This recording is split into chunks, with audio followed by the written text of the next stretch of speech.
Young pastor Nick Hacheney exploited faith to manipulate women, luring them into affairs after his wife died in a mysterious fire.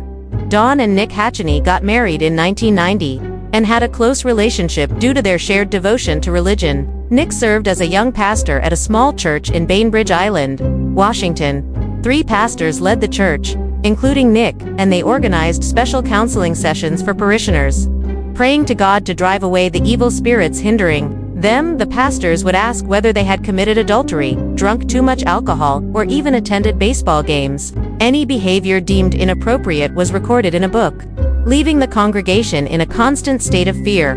In the fall of 1997, the church's prophetess, Sandy Glass, delivered a disturbing prophecy to Nick. She revealed that God had told her Nick's wife Dawn would soon die and that she herself would become his new wife.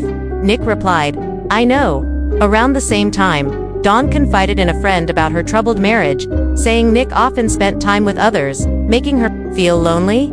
At a baby shower, Dawn broke down in tears, believing her husband was losing interest in her. On December 26, 1997, Sandy's prophecy came true.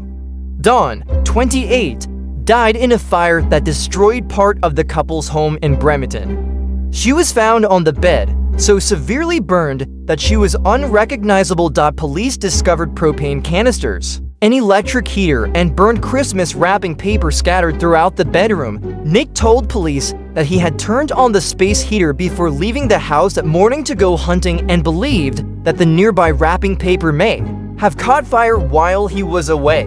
He explained that the propane canisters used for heating and cooking were Christmas gifts he had opened the night before and hadn't yet taken out of the bedroom.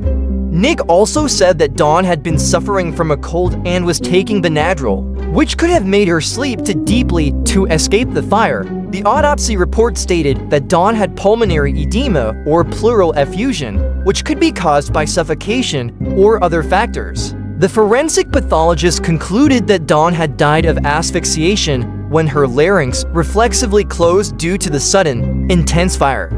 This conclusion was partly based on the absence of any suspicion of foul play at the time. The initial police investigation concluded that the fire and Dawn's death were accidental. Back at church, Nick resumed his work and began offering marriage counseling to couples, including Annette and Craig Anderson, but soon, he was meeting only with Annette. A few weeks after Dawn's death, Nick told Annette he wanted to have sex as part of the counseling process. She reluctantly agreed, and they began meeting regularly at hotels. However, Annette wasn't the only one.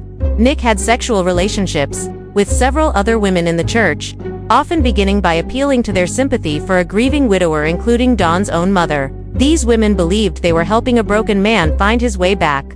Annette's affair with Nick, what she later called the biggest mistake of my life, ended in 1998. She kept silent for years, until a heated argument with her husband, Craig, in April 2001 led her to confess.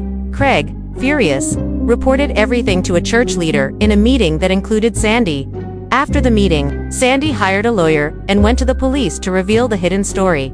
Sandy admitted to having had an affair with Nick months before his wife died.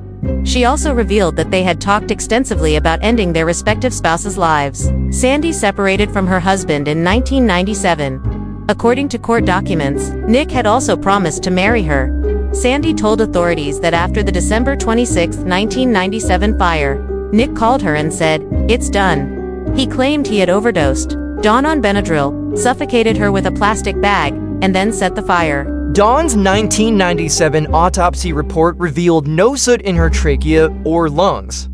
Additionally, toxicology reports showed a high level of Benadryl in her system. Sandy's shocking confession prompted authorities to reopen the 4-year-old case. Nick was arrested for his wife's murder in September 2001, shaking the church community.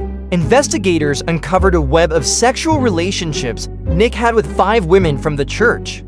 Explicit emails revealed that his affairs had begun while Dawn was still alive. At his 2000 trial, prosecutors presented evidence that Dawn had died of asphyxiation before the fire broke out. They argued that Nick killed his wife to be free to pursue other women, though he maintained his innocence. Nick was convicted of first-degree murder in 2002 and sentenced to life in prison. After appealing, his sentence was overturned in 2008, and the appellate court sentenced him to 26 years and 8 months. He will be eligible for parole in 2027. Nick Hacheney's case was chronicled in the book A Twisted Faith, A Minister's Obsession and the Murder That Destroyed a Church by Greg Olson.